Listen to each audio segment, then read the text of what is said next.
Welcome back to Hashtag Trending. Are you ready to hear what's happening and trending in the music industry? I know I am, but first we have a special performance by Tom Connery and our very own MUTV entertainment producer, Hannah Kirby. So they will be performing Sweater Weather. Take it away, guys. One, two, three, four.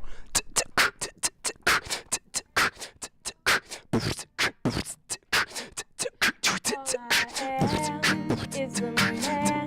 I want the world in my hands. I hate the beach, but I stand in California with my toes in the sand. Use the sleeves of my sweater.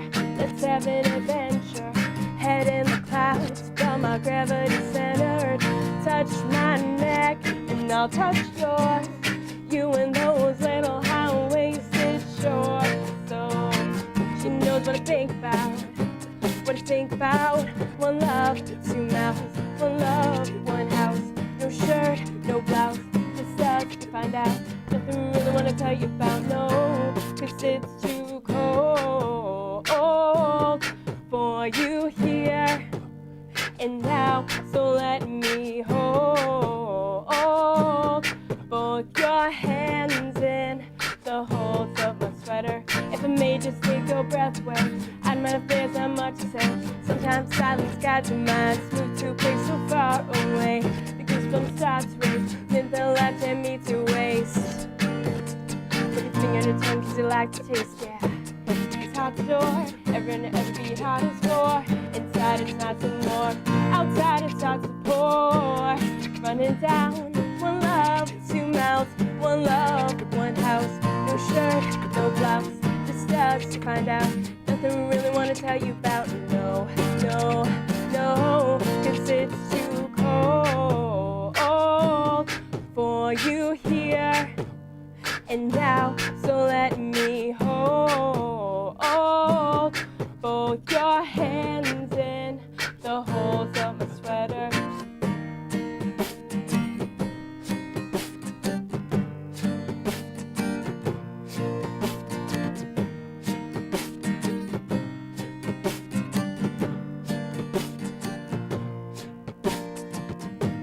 Oh, oh, oh, oh, oh, oh, oh, oh, 'cause it's too cold for you here and now. So let me hold both your hands in the holes of a sweater.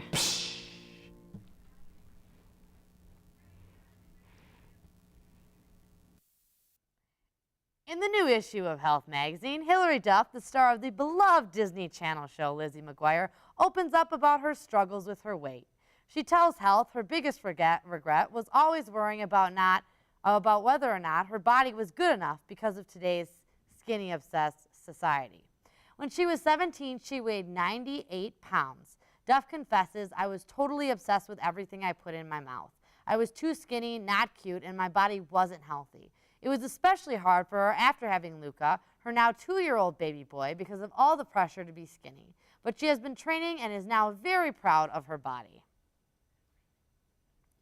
Demi Lovato recently had to stand up to critics about anorexia and bulimia.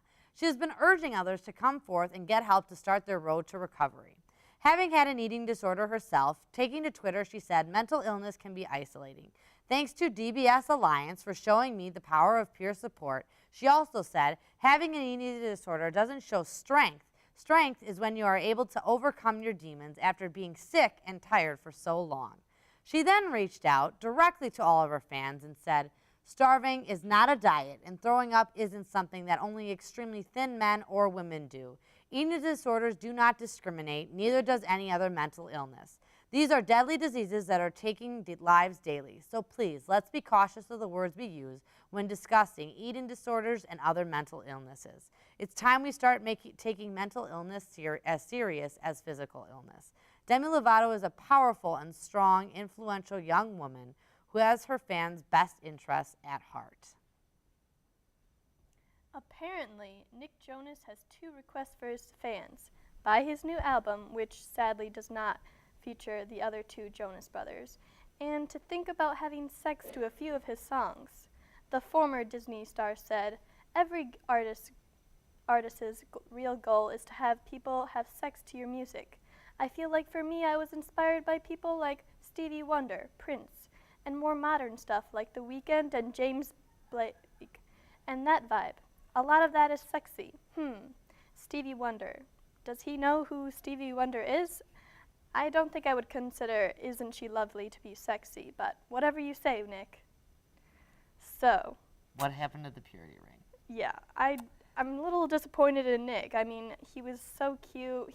Little furry curly hair. So innocent. And when what you listen happened? to The Weeknd, you're like, yes, okay, I can think about sex and The Weeknd in the same sentence. When you listen to Nick Jonas, I think of Miley Cyrus Yeah, and Les Mis. Kevin Jonas. Kevin Jonas, that turns you off right away.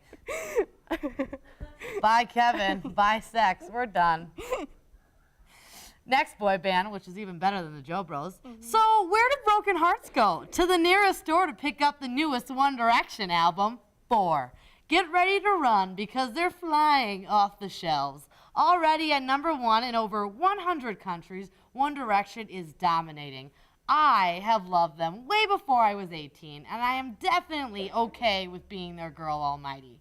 But hey, 1D, when I fell for you, it was like fool's gold, and now you're all like, everybody wants to steal my girl, and gave me Stockholm Syndrome. Literally, Harry would never have to say the words, come back in bed, we still have time left, because I wouldn't even dream of getting out of bed if he was in it. That is a once-in-a-lifetime opportunity, and it probably would be an illusion. I have no control over how my night changes when I put them on and feel fireproof in the spaces of my room. I'm changing my ticket for a one-way to London so I can go to the pubs and act my age because I'm way above the clouds. How many was that? 18? That's how you pun, people. What do you think of 1D's new album? Because we're obsessed. Yes, I personally love Niall. He's cute and Irish and awesome. But anyway, their whole album is fantastic. I've been listening to it the entire day, and it's just perfect. We have been listening to it. Now that's mature. What did you say to me backstage? You were like, they're in their 20s now. Yes, and it's a new vibe. So if any of you are like, oh, they're too kiddish, not anymore. The country singer, pop star Taylor Swift, has just missed out on $6 million.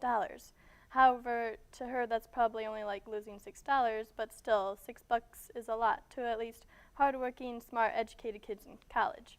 Swift justifies her decision by saying music has value and should not be free. I'm not willing to contribute my life's work to an experiment that I don't fear fairly compensates the writers, producers, artists, and creators of this music. However, Swift, or rather Swift's agent who reads contracts for her, missed the fact that Spotify actually does pay artists, and they predict top artists like herself would be paid $6 million a year if she wouldn't have pulled her music. Spotify also predicts that number to double next year. It's all right, Taylor. Just shake it off. Although Nicki Minaj's newest release, Only, featuring Drake, Lil Wayne, and Chris Brown, is catchy, the music video did not sit well with fans. In the lyric video, there seemed to be the use of Nazi imagery. The colors, flags, armbands, and gas masks in the video seemed to represent Nazism, and many were appalled. Minaj responded on Twitter stating, I didn't come up with the concept, but I'm very sorry and take full responsibility if it has offended anyone. I'd never condone Nazism in my art. Both the producer and person in charge of overseeing the lyric video, one of my best friends and videographer, A. Locus, happens to be Jewish. The artist who made the lyric video for Only was influenced by a cartoon on Cartoon Network called Metalocalypus and Sin City. At least Nicki seemed very apologetic, but the creator, not so much. Whether the video will be taken down from YouTube is unclear at this point. Aretha Franklin must have been taught very well that if you can't say anything nice, then don't say anything at all. the Queen of Soul was asked about her younger singers in the music industry in an interview with Wall Street Journal. When Nicki Minaj's name came up, the RESPCT singer said, I'm gonna pass on that one. And when asked a few words to say about Taylor Swift, she said, great gowns, beautiful gowns. Well, at least Aretha Franklin is complimenting Taylor Swift's dress designers. They should receive some credit and acknowledgement. It can't always be about the New York ambassador. You had to bring that one up, didn't you? I don't know. I mean, Aretha does. She is like the top person. She is the queen of soul and R&B. And she's like 72. I mean, you got to respect your elders. She's got to act her age right there. And she is. RESPCT. No, I totally thought it was kind of funny the way that she looks at people in the music industry versus others. Because it has changed, like society yeah. and everything. Crazy. One day you're country, the next day you're pop. YOLO. That's all the time we have for today. Come back for the 411 on what you could be doing in Milwaukee